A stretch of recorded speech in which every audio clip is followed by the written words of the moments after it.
Pastor, ahora vamos a hablar de la gran comisión que Jesús hace a sus discípulos, y es un pasaje muy conocido.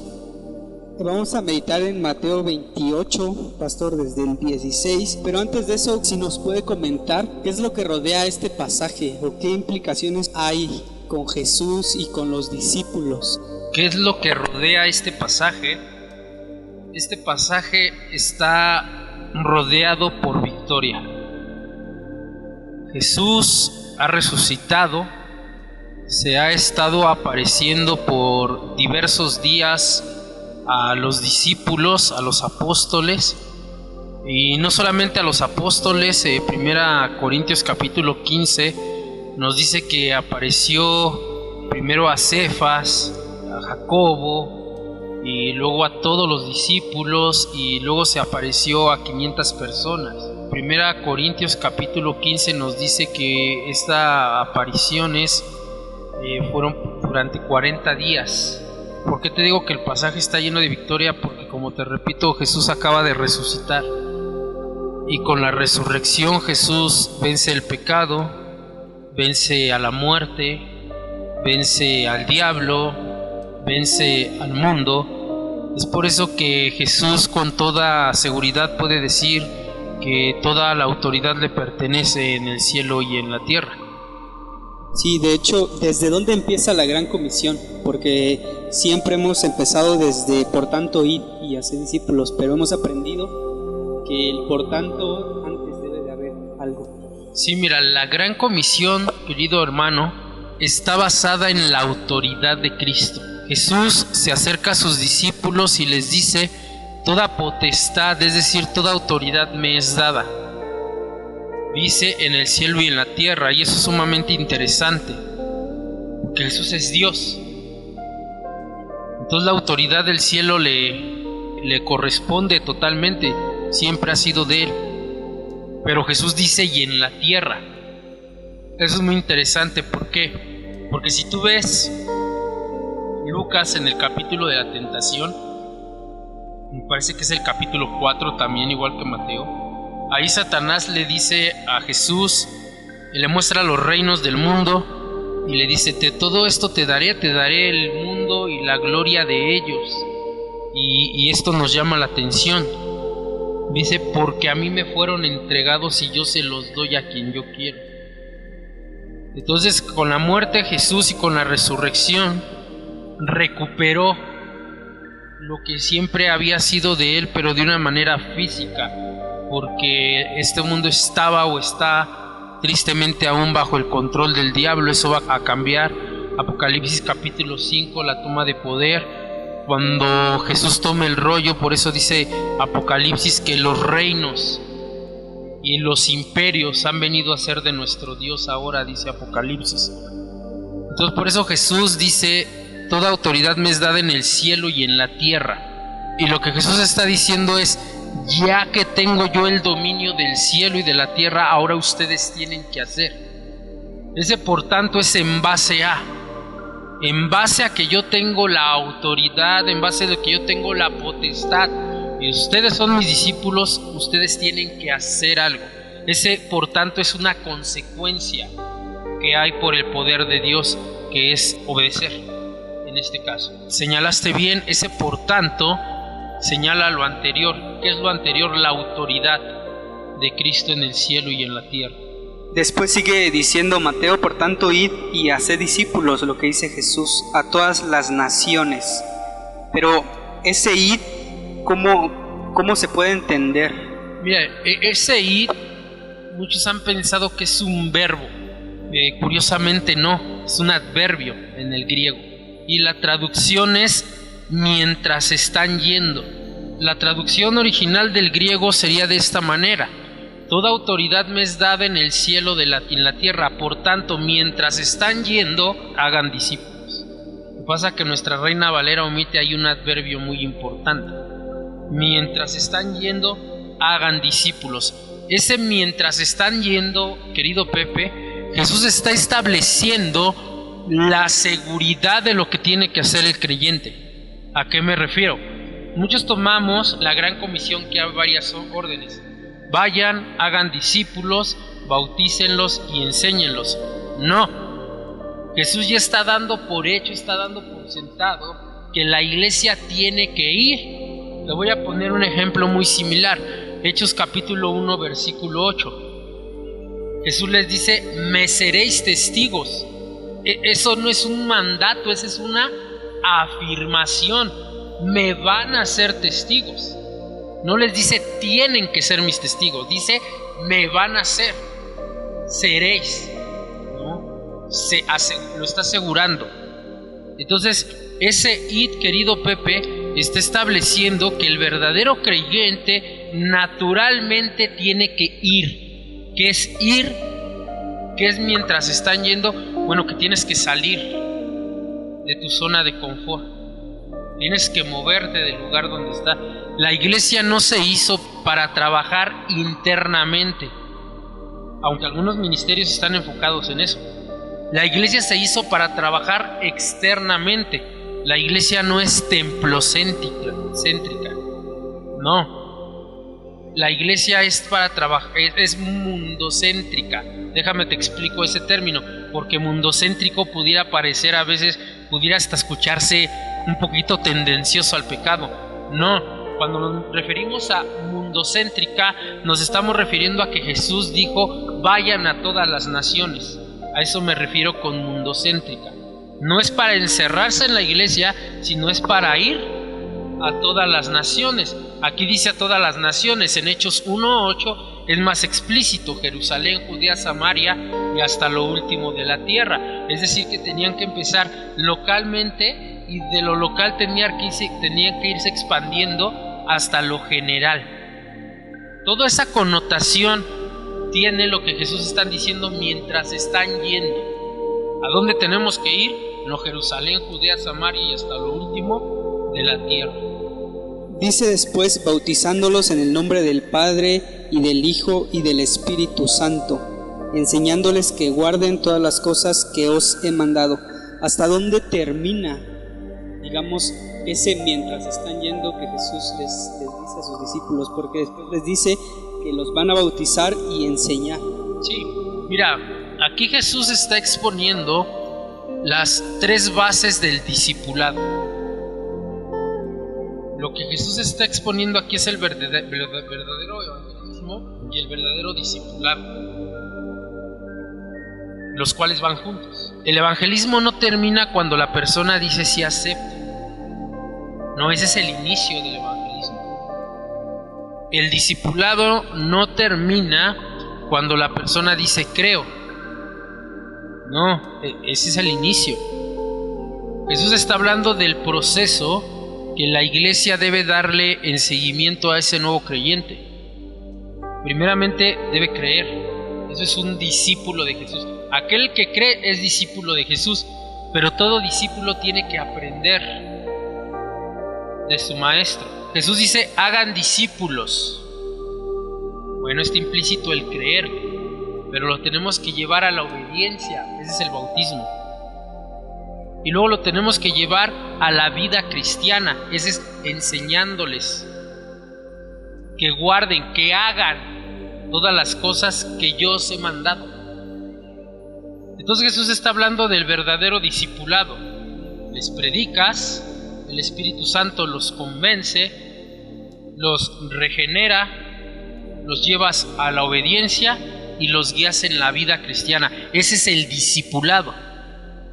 Nosotros hemos entendido un discipulado con que, bueno, ya creyó, ya viene a la iglesia, ya se terminó el discipulado. No, el discipulado nunca deja de ser. Y es responsabilidad de los líderes, aquí Jesús le está hablando a los líderes, guiarlos hacia ese objetivo. Habiendo dicho esto, mi querido Pepe, respondiendo a tu pregunta de hasta dónde llega el discipulado no termina. Nunca termina el discipulado. Mientras nosotros sigamos en este mundo, no va a terminar el discipulado del Espíritu Santo. Y cuando nosotros lleguemos a la eternidad, no va a terminar el discipulado, porque dice Apocalipsis que aún allá se nos revelarán muchas cosas. Es decir, que el discipulado es permanente. Ahora, el tiempo en el que está escrito en el griego estas palabras es una acción continua. Voy a explicarlo. Es como si Jesús les dijera: manténganse siempre enseñando. Fíjate qué interesante.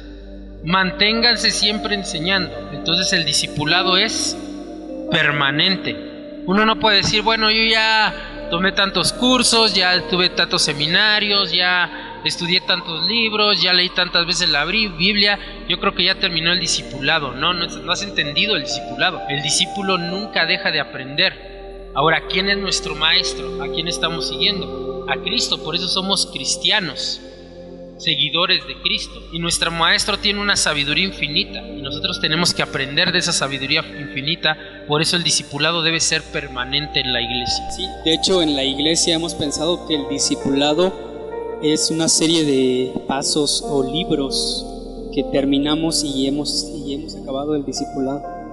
No, de hecho, por eso te decía, mi querido hermano, que hemos enfocado y entendido mal el discipulado. El discipulado no únicamente se basa o concluye en las clases que tomas en la escuela dominical, no. El discipulado tiene que ver con parecerte a Cristo. Nosotros somos discípulos de Él. Y Él mismo dijo: bástele al discípulo ser como su maestro. Romanos capítulo 8 dice que tenemos que llegar a ser a su imagen. Es por eso que yo no puedo únicamente concentrar el discipulado a la escuela dominical. El discipulado cristiano es toda la vida.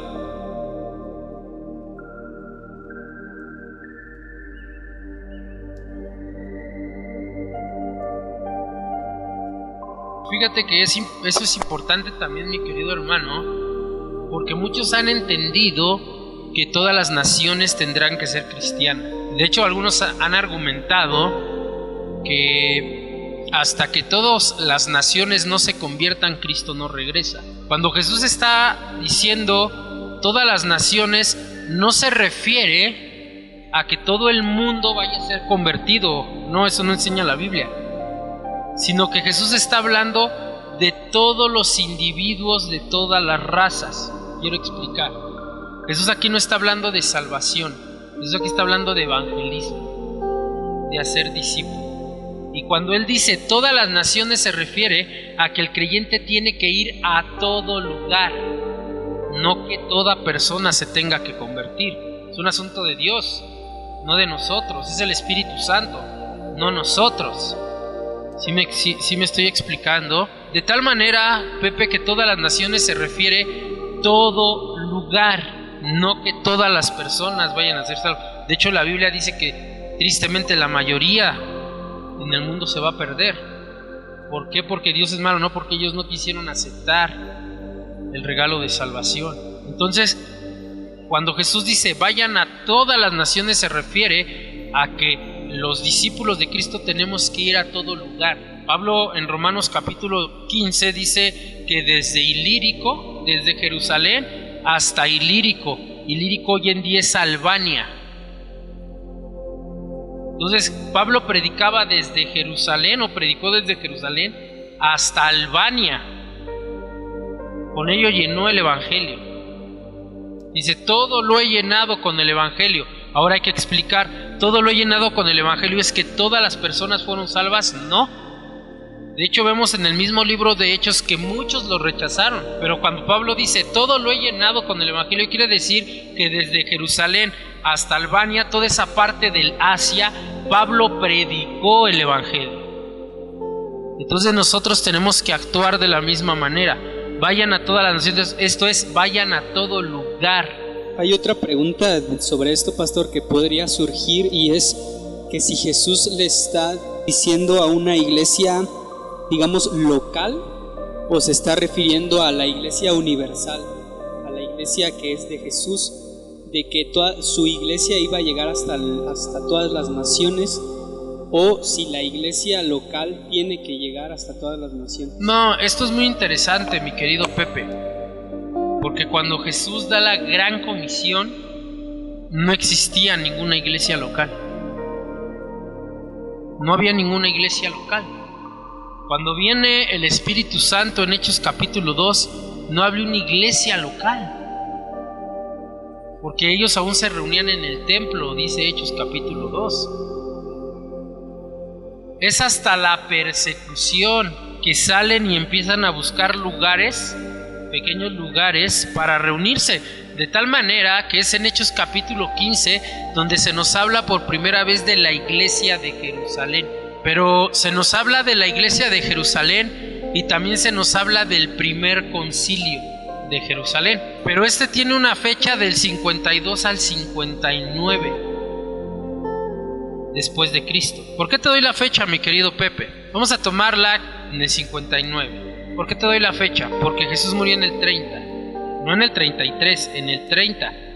Lucas dice que Jesús tenía alrededor de 30 años cuando comenzó su ministerio y era el año 27, lo sabemos por la muerte de Herodes. Jesús muere a los 33 años en el año 30 y fue hasta 29 años después que se nos habla de una iglesia local. En esos 29 años la iglesia no era templocéntrica, sino que la iglesia salió del templo en Jerusalén donde estaban, pero no como cristianos, porque ese templo era para judíos y ellos como judíos iban al templo.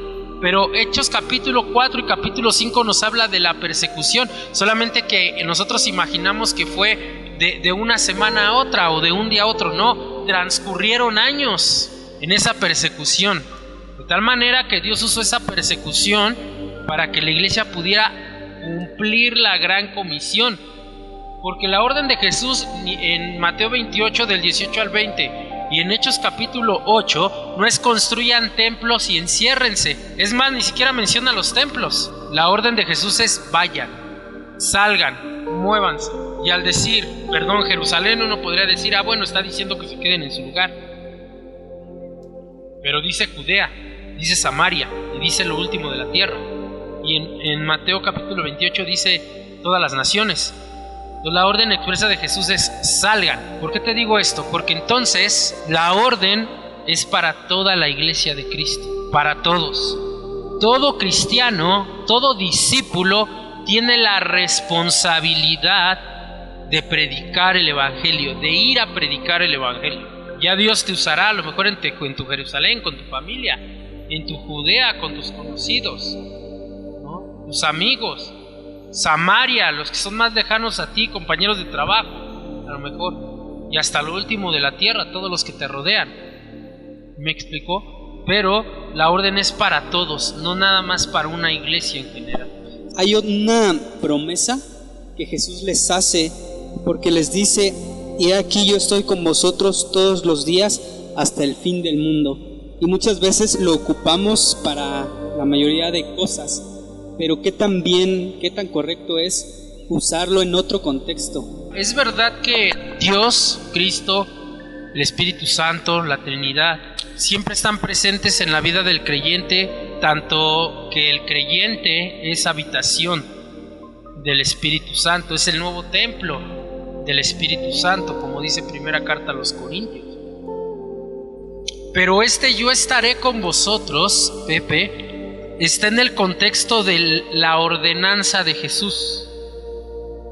Tenemos que explicar eso de manera precisa y clara. La promesa, y he aquí yo estoy con vosotros todos los días hasta el fin del mundo, está contenida en la gran comisión. Ustedes tienen que hacer discípulos, ustedes tienen que bautizar, ustedes tienen que enseñar a obedecer, porque yo estoy con vosotros, porque la autoridad es mía. No sé si ya encontraste el sentido. Voy a volver a explicar para mis queridos hermanos. Ustedes tienen que bautizar, ustedes tienen que ser discípulos, ustedes tienen que bautizar, ustedes tienen que enseñar a obedecer, porque yo estoy con vosotros. Y el que está con ustedes es el que tiene la autoridad en el cielo y en la tierra. Entonces, mi querido Pepe, esta promesa de Jesús gira en torno a la obediencia del discípulo. Bueno, Jesús, ¿yo por qué tengo que obedecerte? Porque yo estoy contigo. ¿Qué nos está enseñando? Que el discipulado tiene que ser en dependencia y compañía de Él. Tiene que ser en voluntad y fuerza y autoridad de Él. Eso es lo que significa: y aquí yo estoy con vosotros todos los días hasta el fin del mundo. Ahora, yo quiero que notes, mi querido Pepe, que aquí está usando la conjunción kai, y he aquí, y no está usando un houde, un porque. No, el texto no dice porque yo estoy con vosotros todos los días, no, dice y he aquí yo estoy con vosotros todos los días hasta el fin del mundo. Entonces pudiéramos decir que el hecho de que Jesús cumpla esta promesa está condicionado por la obediencia. La respuesta es sí, porque el discipulado tiene que ser en su autoridad. La autoridad es mía tanto en el cielo como en la tierra, por tanto, y he aquí. Tenemos que analizar la construcción gramatical del texto, ¿verdad? Entonces, nosotros siempre decimos, no, pues Jesús prometió que estaría con nosotros todos los días hasta el fin del mundo. Sí, en el asunto de tu obediencia a la gran comisión. Es cierto que en la iglesia los hermanos ya salen a diferentes actividades, profesiones. Entonces, ¿qué consejo daría, pastor, a la iglesia de acuerdo a este pasaje, a esta gran comisión que Jesús ha hecho? Pues más que un consejo, mi querido Pepe, sería una exhortación. Y la exhortación es a cumplir la gran comisión. Tristemente, la mayoría de la iglesia, no me estoy refiriendo a esta iglesia, sino como veíamos a todas las iglesias, no cumplimos la gran comisión. Nos hemos vuelto templocéntricos. Todo tiene que ser dentro del templo. No queremos salir a predicar el evangelio. Ahora mismo en esta iglesia estamos convocando para un ministerio de evangelismo fuerte. La iglesia, a medida que ha avanzado la historia, ha dejado la gran comisión. Lo que hoy más trabajo, Pepe, le cuesta hacer a la iglesia es evangelizar, porque no tenemos testimonio o porque no tenemos confianza. Eso es a lo que apunta el he aquí yo estoy con vosotros todos los días, es yo te respaldo en la gran comisión. Nosotros sabemos que Dios nos respalda. El problema es que nos hemos vuelto flojos, nos hemos vuelto apáticos, inmisericordes para con los prójimos. ¿Por qué la iglesia primitiva, querido Pepe, tenía tanto celo por la evangelización? Tanto que el apóstol Pablo dijo, me es impuesta la necesidad de predicar. ¡Ay de mí si no predicara! Y no se refiere al púlpito, se refiere a la evangelización. Bueno, porque la iglesia no es obediente, porque la iglesia ha perdido la devoción en la oración, ha perdido el fervor en la palabra de Dios. Entonces, mi exhortación sería: regresemos a ello para poder cumplir la gran comisión. Yo te voy a poner unos ejemplos, Pepe. Por ejemplo, el gran avivamiento inglés o los grandes avivamientos ingleses. Y yo te voy a hablar 3 personas: Jonathan Edwards, John Owen y George Whitefield. Los tres grandes avivadores. ¿Por qué ellos tuvieron tanta influencia en la comunidad inglesa de tal manera que miles fueron al arrepentimiento? Bueno, porque ellos tenían una vida de oración, porque ellos tenían una vida de meditación en las Escrituras. Hoy en día, Pepe, tristemente en la predicación se conoce más la vida del predicador que el predicado, porque estamos acostumbrados a la gente a hablarles más de nosotros que de Cristo, de tal manera que terminan conociéndonos a nosotros, pero sin conocer a Cristo. No, yo tengo que ser como Juan el Bautista. Juan el Bautista no se daba a conocer a él, Juan el Bautista daba a conocer a Cristo. Yo tengo que contarles quién es Cristo, y era lo que hacían estos avivadores. Estos avivadores, Pepe, se iban a las plazas, ahí se paraban sobre un lugar alto y les empezaban a predicar. ¿Pero qué les predicaban? Bueno, lo que Cristo dijo en Mateo 28, enseñándoles que obedezcan todas las cosas que yo les he mandado. ¿Cuál es? La Biblia. Pero, Pepe, hoy en día lo que la iglesia menos quiere, y tristemente lo que la iglesia menos conoce, es la Biblia.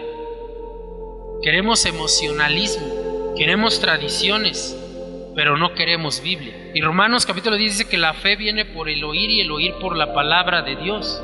Así que para cumplir la gran comisión es necesario que estemos basados en la palabra. Pero la iglesia lo que menos quiere hoy es Biblia. Cristo es el que te da la salvación.